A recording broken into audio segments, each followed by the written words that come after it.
Welcome everybody to the Live the 8 Wise Way podcast with me, Kim Rutherford, psychotherapist, author and creator of the 8 Wise Method for better mental health and well-being. How are you all doing? How are things? The weeks are slipping by. We're getting closer and closer and closer towards the end of 2022. And this episode, can you believe it? We're at episode 30 already. It feels like only yesterday when I started doing the podcast and putting episode 1 out there and being so scared of putting it out there and people not liking it and people hating it. And I cannot believe that, we're 30 episodes later. It's going really well. It's been listened to by lots of people from all over the world. It's fantastic. So thank you so much if you are listening. Thank you so much if you've joined me from episode 1 and have listened to every single one of my episodes. I know so many of you get in touch and tell me that you have. And if this is the first time that you have joined us, well, thank you. Thank you for finding us on the waves. You've got so many podcasts to choose. I'm genuinely touched that you've chosen to listen to this one. But don't stop there, obviously. Subscribe. Don't miss another one. Keep on, because in 2023, we are going to bring you Living the 8 Wise Way, and I'm going to take you through the personal development process and the mental well-being process and talk you through all the things that can help you make 2023 a brilliant year. And more importantly, I've got some amazing guests coming on to help 2023 be the best year yet. And they're going to be sharing their top tips on how you can live the 8 Wise Way using their specialisms that they have in their life. And I will tell you a little bit more about that in the episodes to come. But today, if you listened to my previous episode, we talked all about, this time of year. It's fun for a lot of people. It's joyous. And I love this time of year. I really, really do. But not everybody does. And the holidays can ignite some really serious levels of joy, but some really, really low levels of depression and low mood caused by lots of things. And one of the biggest things that causes problems for people this year and really starts to make them feel rubbish is grief. Holiday traditions, crikey, they can remind us so much of those people that are no longer with us. And it becomes really hard sometimes to celebrate this joyous occasion, this fun, when we feel so bad that we've lost some of these really, really special people from our lives. It's been tough. As a therapist, people say to me, what's the hardest part of being a therapist? And I hear so many tragedies and I hear about so many traumas, and there's always a reality that I can't change the past, but I can help to make someone's future a bit better, a bit happier. But the one area that makes me, it's probably touches me more than all the others is when somebody is grieving and they've lost someone very important, because there's a reality factor that with so many other things in our lives, although the pain of it and the trauma of it can stay with us and stay very, very strong, we can reduce it. And as we move forward, we can move further away from it. We can start living really, really amazing lives and heal from those past situations. And we never forget, we don't forget, but we can heal. But when it comes to grief and loss, there's no healing process really. And I know there's probably a lot of therapists who do grief counseling think, what are you talking about? Of course you heal from it. No, you don't. Because when you've lost somebody that is so important to you, you've lost them. And the waves of emotion that can come from that, there's no routine to it. There's no strategy to it. They come when they come. And for me as a therapist, I always find that really difficult to work with sometimes. And it's not why I won't work with people who are going through grief and loss. Of course I do. But for me, I came into the work that I do because I wanted to help people heal. And I know that the process for getting some peace after losing someone that you love is difficult. And there's a lot of pain that comes with that process. And I guess I dedicated my life to trying to prevent people from feeling psychological pain. And when it comes to grief and loss, I can't prevent that. I can give tools and tips and ideas on how to manage it and how to manage the emotions as they come through. And I can sit with someone and let them talk until they feel a little bit better. But there's that reality of I can never really take away the pain. And so for me, it's the one topic that touches me an awful lot. And for many people, this time of year can be really, really difficult, especially if, they're struggling with the loss of a loved one. Now, I lost my own grandma or step grandma. We called her Mama this time last year. And that was hard. And I wasn't as close to her as I am other people in my life. But, she was a huge part of my life. And, a lot of my solid Christmas memories were from her. And so Christmas was quite strange last year for that reason. It was that reality of, she's not going to be here anymore. And my aunties, who are wonderful, wonderful women who were very, very close to her, the pain I felt for them, because I knew how much pain they were in, was really quite overwhelming. And a few years back, one of my closest, dearest, beautiful friends, I talk about her a lot on this podcast, she's been such an important part of my life, Jane, she lost her mum. And her mum was such an important part in all of our lives. I mean, I remember every single Christmas, I would make her these wonderful chocolate truffles, homemade chocolate truffles. I'd make them, and she would make me a Dundee cake. And every Christmas Eve, that's what we would swap. And it's such a beautiful memory, and it happened for so many Christmases.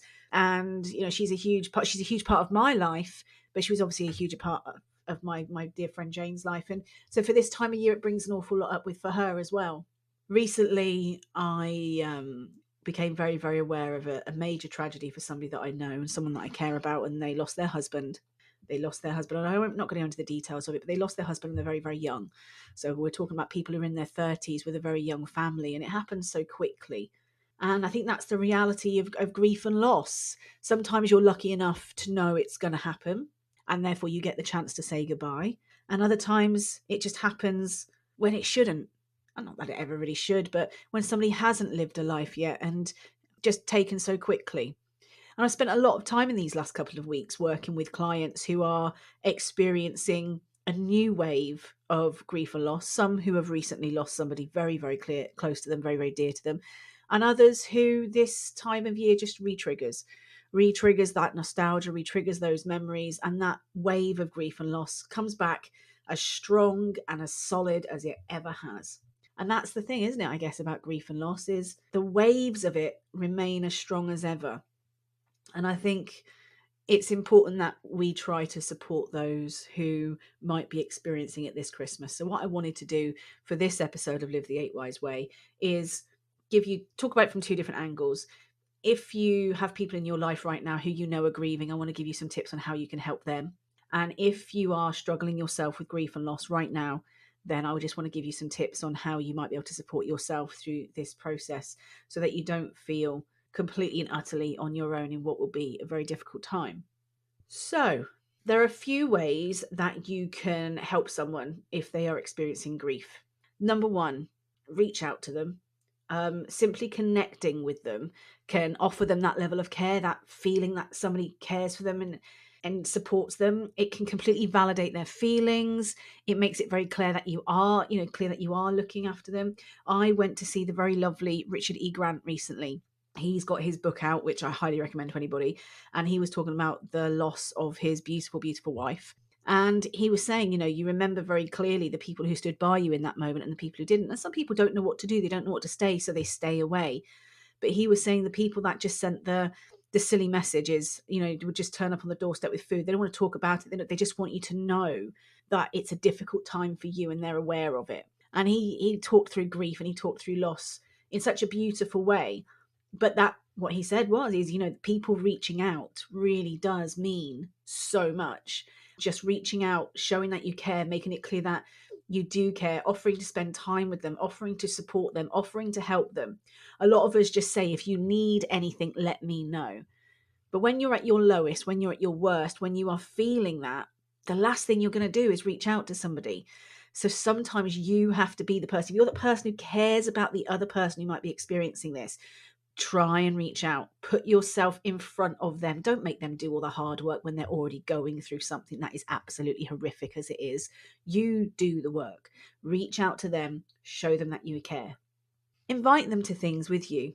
It can be, a lot of people, as I said, they start to step away, especially when somebody's only just lost somebody, because they don't know what to do. They don't know what to say. They don't know what the right thing is. And so they stay away. But actually don't invite people to come with you. Include them in your holiday plans so that you can ensure that they don't feel isolated, that they don't feel alone. And yet they might not enjoy every element of being with you, but being with you, connecting to other people, will be better for them than being isolated and alone at home, overwhelmed by all those thoughts, overwhelmed by all those emotions that can possibly lead to depression and worse. So definitely reach out to people and invite them to things, and don't be scared to discuss it. Again, it can feel, grief itself is like this big, ugly, fat elephant sat in the room that we want to avoid it. It's healthy to discuss our feelings. It's healthy to discuss our feelings about grief and to talk about the person who is no longer there. Just because they are no longer there doesn't mean they weren't there. And there's one thing somebody who can't be there ever again, but to completely ignore that they existed, that is painful. So discuss it, bring them up, chat about them, have your favorite memories. Don't make it as if they never existed. And then be patient. Be patient with those friends and those family members and those colleagues that are working through their grief. There is no right way to do it. There is no wrong way to do it. They are going to feel a plethora of emotions. Those emotions are going to trigger a wide range of different behaviors. Some of them you will like, some of them you will not. Some of them you will understand, some of them you will not. But it is important that they get to experience all of them, because that stops them from suppressing them. That stops them from holding it all in and pretending that everything's okay when it's not. And when we don't get the chance to share our thoughts and feelings and just be our true selves whilst going through this grief process, if we don't get the chance to do that, we can't really heal from the pain that we're feeling in that moment. Like I said, we may never heal from the loss. A loss is a loss, but it can become easier on us. It becomes less all-consuming if we're allowed to release it. So be patient with them to work through their grief at their way, their pace. It's time for you to stop, to listen, and be compassionate towards them. And so just stop and be patient. So if you're helping other people, that's what I'd say you focus on. Reach out to them, invite them to do things. Don't be scared of the elephant in the room. Discuss the person who's no longer with us, and be patient with your friend or your family member or whoever it is who's experienced that grief and loss on such a level. What they're going through is horrific, and nobody knows how it's going to hit them. There is no right way to do it. You genuinely do not know how you're going to experience it until you're in their shoes. And as you're never really ever going to be in their shoes, you will never really know. So be empathetic towards them and be patient and let them work through their grief with you right by their side, knowing that you care, knowing that you're there to support them, and knowing that you're there to bring the laughs and the giggles once again in their life when they're ready to experience that. Now, if you are the person who's currently going through any form of grief and any form of loss, then my heart goes out to you. It really, really does. So it may feel there is nothing you can do to get out of the moment when that grief takes over. But number one, this is the one thing I want you to do. I want you to remember the person and celebrate them. Keep their spirit alive through this holiday season and remember them and celebrate who they were, what they did. Celebrate the person that is no longer with you. Share stories about them. Use their name in conversations. Carry on the traditions that you set up with them. Do them now in their loving memory. Place their picture in your house. Make their favorite dish. Light your candles in memory and play their favorite song. Living doesn't have to be just in physical form. You can keep that beautiful memory alive by continuing to do the things that you used to do with them, only now you do it in celebration of them and make it special in a different way. Another thing that I really do recommend that you do, and sometimes people don't because they just want to hide away from it, but acknowledge your grief. Working through grief, it's not linear. It's absolutely not linear. There's no black and white. There's no straight line. Crikey, I wish there was for you. I really do. But there isn't. It's not linear. So you have to be aware of when those waves, and I call them waves because that's what they're like. They're like the ocean. They're huge. They're vast. And sometimes the waves will really, really hit you hard as if you're in surf time. And other times they'll be really small and they won't be affecting you, but they're always there. They're always there. So it's important for you to work through your grief, knowing it's not a linear path, knowing that these waves are going to be at different sizes and different shapes and different paces, and they're going to come at you at different times. Learn to acknowledge when they hit you and allow yourself to reflect, to cry, to be angry, and do whatever you need to do to manage that particular wave. I'm always going to recommend that you choose self-care and healthy options to manage that wave, rather than go down the more dysfunctional routes of things that are actually going to cause you problems, like drink, the drugs, the unhealthy stuff, the stuff that could really lead to bigger issues for you mentally and physically. But remember, work through things at your pace, allow yourself to feel what you're going to feel, and be incredibly compassionate with yourself whilst you're feeling these complex feelings. Absolutely be passionate about yourself. There's nothing wrong in crying. There's nothing wrong in screaming. There's nothing wrong in feeling all of those wide emotions. And I know sometimes it can lead to feelings of guilt because you feel these types of emotions or you have these types of thoughts, but you need to have them. You need to feel them. You need to process them in order to be able to move away from them or move forward from them, so that you get to that stage where you're content with enjoying the memory. Now, another big one, and I've talked about this in the previous episodes as well, I've talked about it many times when it comes to our social wellness. Loneliness is dangerous. Loneliness is incredibly dangerous. And when we're going through grief and loss, it's very attractive to pull ourselves away from people and just, spend time in our own little safe space, in our own little safe world. But what we're really doing is isolating ourselves. And it's really important that while spending time alone to reflect is important for your well-being whilst going through this, you need to try to find that really cool, clear balance between spending time alone for time for reflection and for experiencing your feelings, your thoughts and emotions, and also connecting to other people, spending time with others, especially around this time. It's really important that you spend time with your friends, with your family, the people who care about you, the people who might be sharing some of this grief with you, so you can go through it together, and then you won't feel alone in the same way. And then all of you can go through it together and not feel as alone. And I appreciate also, especially if it's more recent, when you may have lost somebody recently, there's a lot of politics around the end of someone's life, and it can be difficult to spend time. But if you can, do. And, as I said, share those memories, share the joy of having that person in your life. And then my final one really is reach out. And I would say this to anybody: allow yourself to lean on people and learn from how you're feeling and how you're experiencing things, and knowing when you can't control it, you can't cope with it yourself on your own anymore. Learn that and then lean on others. Go and get in touch with somebody. There are so many amazing therapists out there who specifically deal with grief. To let you know, I am not one of those therapists. I do not specialize in grief counseling at all. The reason I do work with grief is ultimately because I'm usually working with people who are experiencing other things in their lives, and I'm working with them in other things. And obviously death is sadly a norm in our lives, and so I can be working with other people on things, and then grief can be popping up at any time. And again, so I work with people. I had a client literally this week whose their grief came back as a new wave for them this week, and the person that they lost is over nearly 20 years ago. And so sometimes I'm working with somebody and it could be completely different reason that they're coming to see me. It could be work related stress, but at the period of time that we're working on it, it's Christmas time, for example, when we are in that nostalgic space of thinking about the people that we love and who aren't with us anymore. That will come up, and on those days I will do my very best to support somebody through that. But if you know that your grief is overwhelming you and is actually becoming problematic for you in your life, then please do reach out. There are some amazing specialists out there who focus on this specific issue. It is a difficult time, if this is something that you are going through. And as I said, my heart goes out to you. If you've lost someone recently, my heart goes out to you.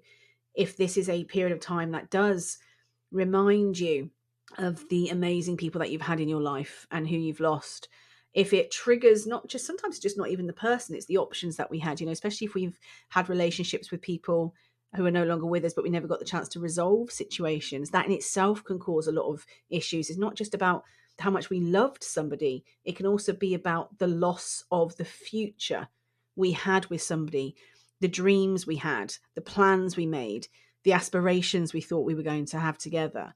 When that's gone, it can be, we don't just grieve the person, we grieve the life we were going to have. And then there's also those situations when, as I said, family members or friends may have gone and you never got the chance to say goodbye, you never got the chance to say sorry, you never got the chances to resolve things. All of these have different waves of emotions and thoughts attached to them. And again, it's perfectly normal. It's perfectly okay to feel every single one of those emotions and have every single one of those thoughts. You are not bad. You are not wrong. I know it's very easy to fall into the guilt trap on all of this stuff, but know this: how you feel is how you feel. Don't be ashamed of it. It's okay to feel how you feel. It's okay not to feel brilliant. It's okay if you feel relieved. It's okay if you feel angry. It's okay if you feel sad. Whatever it is you feel, it's okay.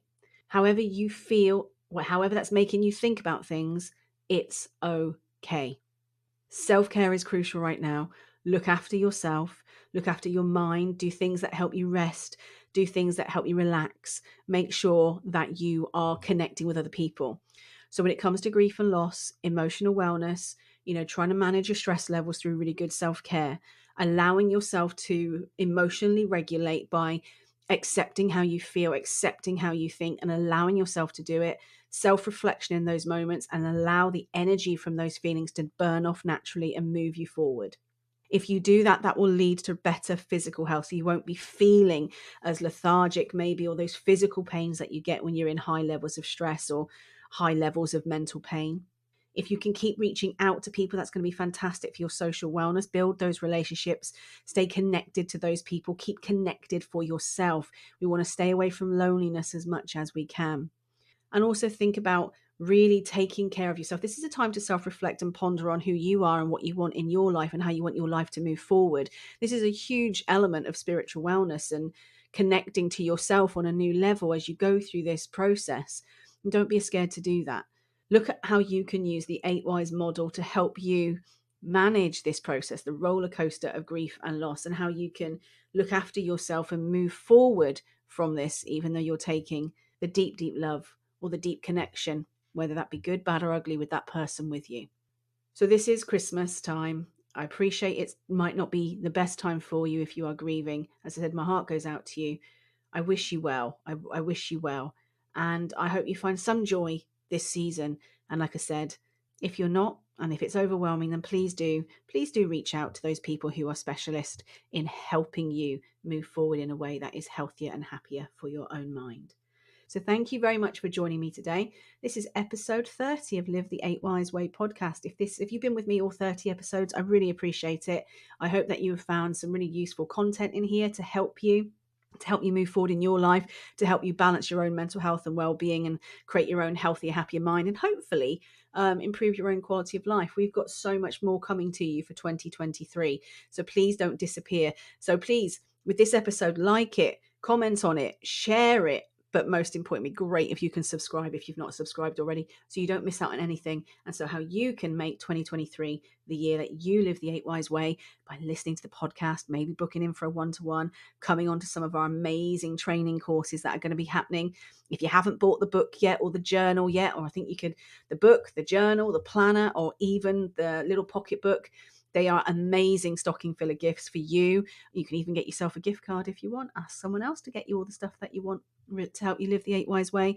But the books are available from everywhere you can buy books. So, the usual places, your Amazons, your Waterstones. You can get them from me directly at 8whys.co.uk. And if you have got any questions or queries, I'd love to hear from you. So please feel free to email me directly at kim.rutherford@daltonwise.co.uk or check out the website at www.8whys.co.uk.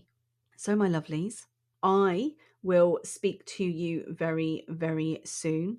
I believe this is probably our episode before Christmas. Can you believe that? So, if this is the episode before Christmas, then I wish you all a very, very merry, merry Christmas.